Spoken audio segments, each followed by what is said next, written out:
Hello everyone. In this video, we will be discussing last 15-day strategy for your VIT EEE 2023 exam.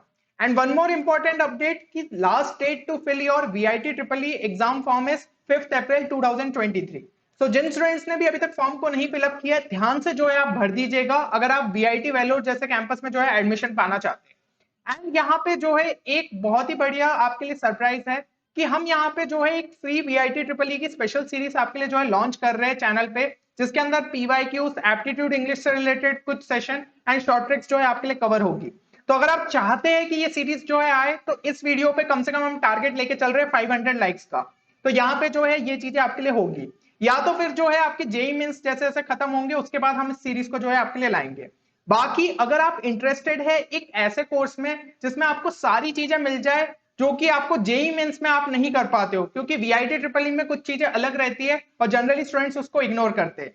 तो यहाँ पे mock test बहुत जरूरी है आपको अपनी अगर स्पीड एंड एक्यूरेसी को बिल्ड करना है। देन एप्टीट्यूड एंड इंग्लिश के लेक्चर्स तो काफी तरीके से जो है डिटेल्ड लेक्चर्स आपके लिए बने हैं, जिसमें जो भी आपके एप्टीट्यूड और इंग्लिश के टॉपिक्स कवर अप हुए वो चीजें आपकी यहाँ पे देखने को मिल जाती है। And exclusive short tricks for PCM, तो इससे आपकी स्पीड एंड एक्यूरेसी काफी ज्यादा जो है बिल्ड होगी।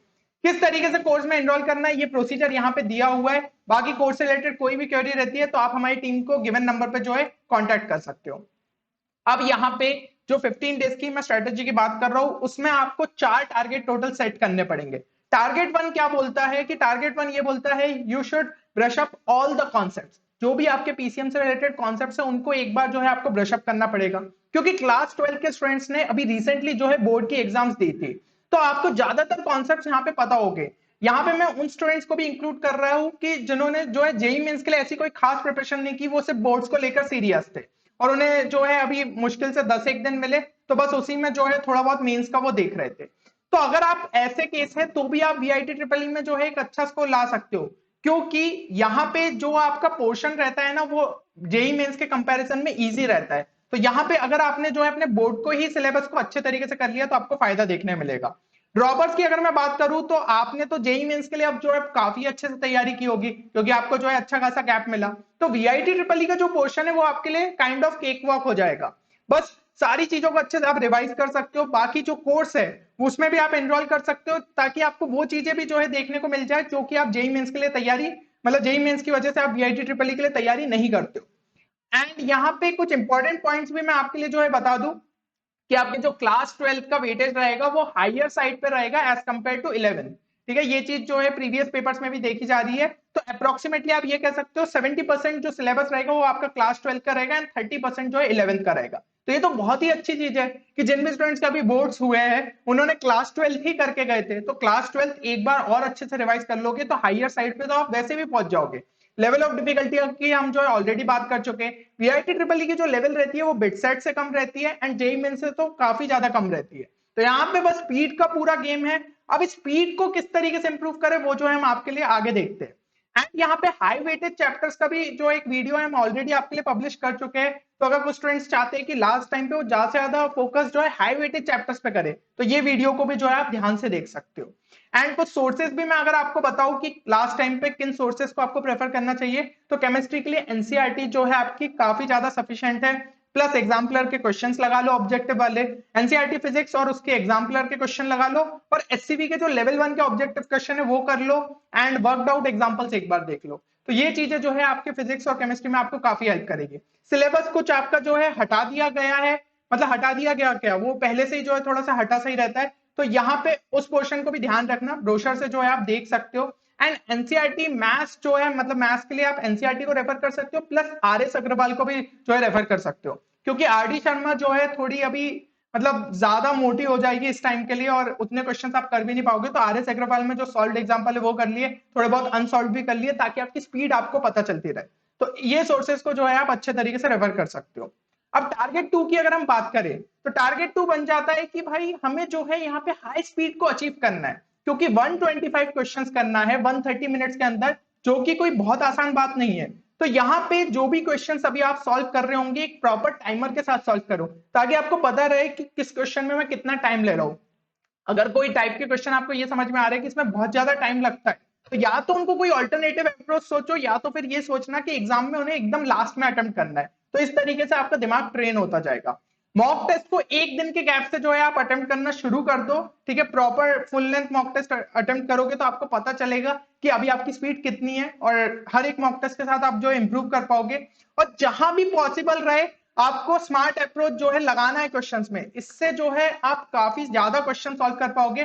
भला ही थोड़े क्वेश्चंस में जो है स्मार्टनेस आप दिखा सकते हो, बट जिन भी क्वेश्चंस में आपका जो है टाइम बचेगा ना, उस टाइम को आप दूसरे क्वेश्चंस में जो है यहाँ पे यूज कर सकते हो। एक एग्जाम्पल के लिए जैसे ये क्वेश्चन लेते हैं कि ये अगर आपके बीआईटी ट्रिपल ई एग्जाम में आता है, तो यहाँ पे पीवाईक्यू ही उठाया हुआ है। तो if a is equal to cos alpha plus i sine alpha दिया है, b is equal to cos beta plus i sine beta, c is equal to cos gamma plus i sine gamma. ज्यादातर students को लगेगा complex number का question है, वैसे ही थोड़ा tough होगा तो वो वैसे भी छोड़ देते, पर चलो अपन ने इन्फॉर्मेशन पढ़ी और यहाँ पे एक एक्सप्रेशन आपको देके रखा है b by c plus c by a plus a by b equal to 1। तो गिवन एक्सप्रेशन की जो वैल्यू है वो हमें यहाँ पे निकालनी है।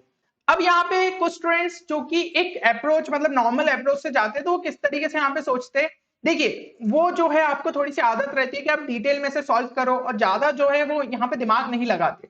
तो वो क्या करेंगे, आपको ए की वैल्यू दी है, बी की यहाँ पे दी है, सी की जो है दी है, तो बी बाय सी में उठा के हमने जो एक्सप्रेशन को यहाँ पे सॉल्व किया। यहाँ पे जैसे हिसाब से जो है हमारा एक्सप्रेशन थोड़ा सिंप्लीफाई हुआ, वैल्यू हमने निकाली। फिर सिमिलरली हमने सी बाय ए की निकाली, ए बाय बी की निकाली। तो इस तरीके से आपने जो है क्रॉस मल्टीप्लाई करके जो है निकाली वैल्यूज। अब क्या करोगे, आप तीनों इक्वेशन को जो है यहाँ पे ऐड करोगे और इक्वल टू 1 कर दोगे, जैसा कि यहाँ पे देके रखा है। फिर आप जो है रियल पार्ट को यहाँ पे कंपेयर करके जो है फाइनल वैल्यू निकालोगे, रियल पार्ट इमेजिनरी पार्ट को कंपेयर करके। तो ये आपका एक अप्रोच रहेगा। लेकिन यहाँ पे आप टाइम सेव कर सकते थे किस तरीके से, अगर आपको जो है यूलर फॉर्म पता है कॉम्प्लेक्स नंबर में, तो आप क्या करते, तो यहाँ पे ए आपका क्या हो जाएगा, ये हो जाएगा ई की पावर आई अल्फा, बी आपका क्या हो जाएगा ई की पावर आई बीटा, और सी हो जाएगा ई की पावर आई गामा। तो यहाँ पे काफी शॉर्ट में जो है हमें चीजें दिख रही है। बी बाई सी की अगर हम वैल्यू निकाले, ये हो जाएगा ई की power i beta minus gamma. C by A की अगर मैं जो है वैल्यू बोलूं, तो वो हमारी क्या हो जाएगी यहाँ पे ई की पावर आई गामा माइनस अल्फा। और ए बाई बी की अगर हम जो है बात करें, तो ये हो जाएगा ई की पावर आई अल्फा माइनस बीटा। अब इन तीनों का जो सम है दैट इज इक्वल टू 1। तो यहाँ पे इन तीनों का जब हम समेशन करेंगे, तो ई की पावर आई थीटा को हम क्या लिखते हैं, cos theta plus i sine theta.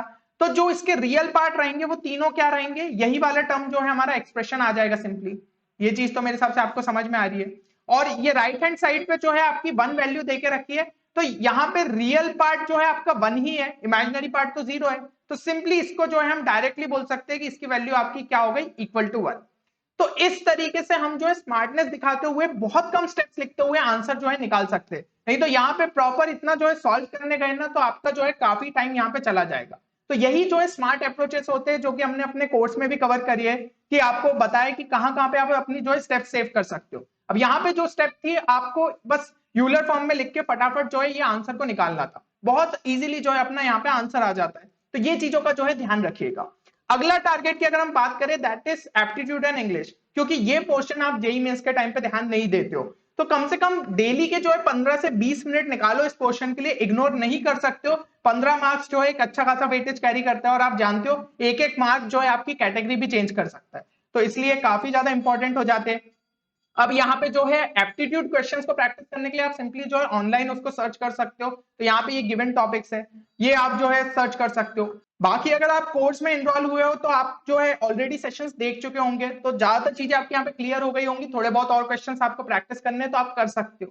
तो ये चीज जो है आप यहाँ पे कर सकते हैं। एंड इंग्लिश के लिए अगर मैं बात करूं, तो इंग्लिश के लिए कम से कम एक न्यूज आर्टिकल डेली जो है आप इंग्लिश न्यूज़पेपर से पढ़ने की आदत डाल लो। तो यहाँ पे इंडियन एक्सप्रेस उठा सकते हो, या फिर टाइम्स ऑफ इंडिया उठा सकते हो। हिंदू मत उठाना, क्योंकि थोड़े टफ रहते हैं उसके आर्टिकल्स। बाकी इन दोनों में से किसी का भी जो है आर्टिकल आप रोज का पढ़ सकते हो। इससे क्या होगा कि यहाँ पे आपको ग्रामर की जरूरत होती है, और कभी कभी थोड़ा प्रोनाउंसिएशन पे भी वर्क करना रहता है। तो ये चीजें आपकी जो है थोड़ा सा इंप्रूव होंगी, और रीडिंग स्पीड बढ़ेगी, तो जो आरसी रहते हैं उसको आपको पढ़ने की आदत थोड़ी सी तेज हो जाएगी। तो यही एक्टिविटी जो है आपको इन चीजों में इंप्रूवमेंट जरूर जो है हेल्प करेगी।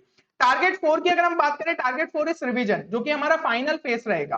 तो इसमें आपको जितने भी इंपॉर्टेंट फॉर्मूलेस है पीसीएम के, उनको अच्छे से जो है यहाँ पे रिवाइज करना है लास्ट टाइम में। तो ये आप मान के चलिए आपका रिवीजन फेज जो है 3 से 4 दिन पहले जो है एग्जाम के पहले स्टार्ट हो जाना चाहिए, और काफी सारे क्वेश्चंस आपके डायरेक्ट जो है फॉर्मूला बेस्ड रहेंगे।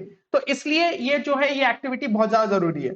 और जब भी मॉक टेस्ट सॉल्व कर रहे होंगे अभी आप बीच में, तो जितनी भी मिस्टेक्स हो रही है उनको जरूर से जो है एक जगह नोट डाउन करिए। कोई फॉर्मूला अगर आप भूल गए या फिर आपको लग रहा है कि ये क्वेश्चन में तो बहुत ज्यादा टाइम लगता है, तो ऐसे टाइप के क्वेश्चन लास्ट में अटेम्प्ट करना चाहिए। ये सारी चीजें आपको जो है मेंशन करना चाहिए लास्ट में। इसको जब देख लोगे तो पेपर में अगर ये चीजें रिपीट होती है तो वो गलतियां आप फिर से नहीं करोगे। और वीआईटी ट्रिपल ई के जो सैंपल पेपर्स ऑनलाइन अवेलेबल है या फिर लास्ट ईयर के पेपर के लिए भी कोई बुक आपको मिल रही है तो उनको आप सॉल्व कर सकते हो। ऑल्दो ये चीजें आपकी मेमोरी बेस्ड रहती है, मतलब सैंपल पेपर तो वैसे आपके ऑफिशियली रिलीज होते हैं, लेकिन लास्ट ईयर के पेपर कभी भी वीआईटी जो है रिलीज नहीं करता है, तो बहुत ज्यादा ट्रस्ट नहीं कर सकते हो। बट अगर आप जो है सॉल्व कर लेते हो प्रैक्टिस के लिए जो है यूजफुल ही रहेंगे। कुछ क्वेश्चन अगर आपको आते हुए दिख गए सिमिलर काइंड के तो आपको यहाँ पे हेल्प ही मिलेगी। तो ये जो है आपका टारगेट 4 हो जाता है। अब क्या आप जो है यहाँ पे 4x4 चैलेंज के लिए रेडी है? क्योंकि चारों टारगेट अगर आप अच्छे तरीके से निपटाते हो तभी जाके आपका वीआईटी में एक अच्छा स्कोर बन सकता है। और बाकी एक बार जो है कमेंट सेक्शन में जरूर लिखिएगा कि VIT triple E special series की आपको जरूरत है या फिर नहीं, क्योंकि अगर स्टूडेंट्स को रिक्वायरमेंट नहीं है तो फिर हम भी इतनी ज्यादा मेहनत नहीं करेंगे। और अगर हम मेहनत कर रहे हैं तो डेफिनेटली जो है आपको इस वीडियो को लाइक करना चाहिए ताकि हमें भी मोटिवेशन मिले कि आपके लिए जो है ये बेहतरीन कंटेंट पब्लिश करें। चलिए, तो उम्मीद करता हूँ कि वीडियो आप सभी के लिए बेनिफिशियल रहेगा। मिलते हैं अगले वीडियो में, तब तक के लिए take care and good bye.